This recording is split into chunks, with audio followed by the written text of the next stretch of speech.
All right, Mr. Vyas, thank you so much for joining us. If you could tell us something about yourself and your company. I've had a background of human resource experience for last 20 years. Born and brought up in Bombay and worked with several organizations like Tata Motors, with MTV. It's part of Viacom. Prior to that, I was with a Warburg Pincus company called Venture Infotech. So I've been in the entire human resource space and associated with several such kind of organizations. And about 7 years back, 2006, decided to start off my own organization. Two reasons. One is because of internal frustrations, wanting to do something more, not wanting to get into a regimental kind of a system. And the second is that there was an opportunity. These aspects basically led me to start BLUESKY. And I, along with a gentleman called Mr. Alex Kurvilla, is very well known in the entire, as an accomplished leader. He was the managing director of MTV, and thereafter he joined Vogue, Condé Nast. And he was also basically played a very instrumental role in setting up this organization. So from then on, I've been, managing the show, and I feel happy to be able to provide support to close to about 30 companies where I'm playing the role of a virtual HR head, come coach, helping these companies move to the next level. It was there right from probably when you start off, saying, look, I would want to get into this space, I would want to be an entrepreneur, I want to make a difference myself. This realization came in much earlier, I agree with you. It's like when you're a professional working with a brand, you don't know whether you're moving the brand or the brand is moving you. So in MTV, the card carried Mr. Dionil Vaz. Dionil Vaz didn't carry MTV or even Tata Motors for that matter. But today I think BLUESKY is basically that gives you the opportunity. So yeah, but you see what happens is all these things need a trigger point. Everybody has got a certain intent, but that trigger point came in 2006. We just started on some 2 lakh very nominal kind of an amount out of tokenism. Okay, and look, we said, let's first get into it, try it out, see what it is, and then if required, we'll go in for more money. Money was never an issue. But, the day we started, we were able to generate cash. Not to the extent we wanted, but we were enough for us to be able to, build the model on that. So we have started very frugal. Of course, you have to make some kind of, changes in your life. You have to take some hits. You have to basically make some sacrifices, because you are building you're giving birth to a baby. So that to that extent, there was not so much of pressure, though there were a lot of well-wishers.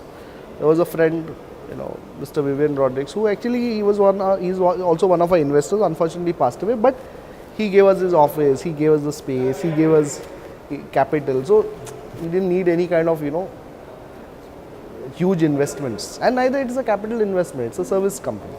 Well, if you could elaborate about your service, as to which area of HR do you specialize? So see, we basically specialize in actually running the HR function for companies. Today what happens is that HR has become one of the biggest complex issues for companies. Earlier it was technology, finance, those have got sorted out.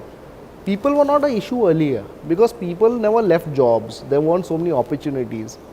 Today people think differently, they act differently, they look at things very differently professionally. And how do you get best out of people? Because today you don't own people.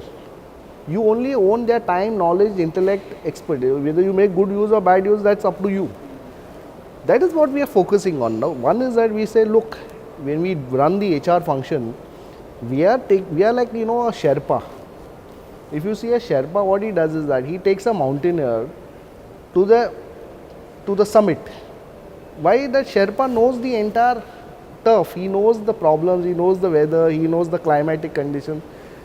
Today we are like that, we know the entire turf. So companies that take our services expect us to bring in the value adds, that by doing X, what will happen? How will it impact Y, Z, A? So we basically, in terms of our services, we run the HR company with this intent to create accountability and maturity. Then there are other services, like suppose in the entire process I need a marketing head. we will help him get a marketing head. We will take full accountability for that. He says, look, I am getting, bogged down with the payroll. Can you handle my payroll? Or we will ourselves look at saying, look, you need to develop and train your team. So we will get a training program for them. We have our own program called Blue Cherry, which is an employee engagement program that allows an employee to earn points. Today, if you go on the consumer side, if you go to any big mall, Shoppers Stop or even frequent flyer program, they give you points for using their service. Today, I am giving an employee points for being able to demonstrate some good behaviors, and he can redeem it. So that's another program. So all these things are different services which we are able to provide to these companies to make them better, bigger. We have got even a system which actually tells you a point score of how much you have improved. So these are, largely we focus on SMBs and some services which are specialized for the larger organizations. Right, Mr. Vaz. Now we see that there has been a very high level of attrition in all sectors or industries at present. So you being a human resource expert, if you could tell us which sector at present has the highest rate of attrition? See, attrition rate is generally most in where there is sales systems, where sales organizations or service organizations. But to say that there is attrition today, all companies are beginning to get professionalized. All companies have need of looking at good talented people, and all companies are developing that skill in-house. So obviously when I am developing the skills in-house, those talent will always be open and will always be vulnerable for being attrition. But if you look at it, services is largely a higher attrition. Service sector, because of the fact that there is more buoyancy, there is more generalization. Today a person who is, let's say, in sales, he could be selling telecom, he could be selling FMCG, he could be selling, let's say internet, he could be selling different things. He's got much more opportunities. So the thing is that some sectors are more buoyant where attrition is very high. But right now, as we speak, broadly attrition has been low. Broadly, because the market is, kind of on a slight slowdown. So there is not so much of buoyancy, which may get expected to happen in 2014. I believe you are catering the mid sector, or we can also term them the SMEs. So what would be the strategy? Because I believe dealing with them would be entirely different than dealing with the big names. See, I think that first of all with SMBs, their challenges are very unique. Number one, they have handled or they manage people at a very emotional level. This is that first phase when they are in a owner kind of a driven, So they have a lot of emotional connect. They have everything with like a family, how a family manages things. Now this particular company, when it gets structured, has to make some choices. So structurally there are choices.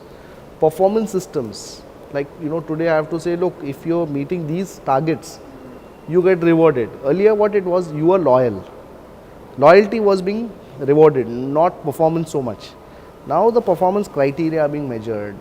Then you are basically have clear accountabilities, what decisions you can take. So all these aspects we are putting in place for a SMB and helping that company to create a scalable organization. When I say scalable, whether you do 2x or 3x or 5x, the structure will be able to support that kind of volume of work. The positioning of BLUESKY, all the companies' names like Randstad and largely are working with the top, let's say 100 companies of India. We don't work with somebody who's very small, we don't work with somebody who's largely very big. We work with the mid sectors, trying to make them heroes. Like, we are in the process of making everybody superstars. So the thing is that most of these companies don't operate in that. We want to actually become distinguished and known in that space. So we are very specific that in the SMB space, the first choice will be done. They would, of course, do recruitment, and most of these companies give only standalone services. They do not give the full bouquet. See, today when you tell me that at the base of the mountain, you walk up so many kilometers, this is what I'm going to give you, this is your backpack, these are your shoes. Now you will be able to go and climb Mount Everest. May not really be something that everybody wants. They want somebody who will walk with them physically and tell them, look, here you're going wrong, here the oxygen is low, here you do this, here you do that. That's what we do. So we are actually actively embedded in these companies, working with them very closely to get excellence. Then most of it is service. They give you a recruitment and they do a good job. They would basically reasonably, hire for you, do their payroll, all standalone kind of services. We give an integrated system.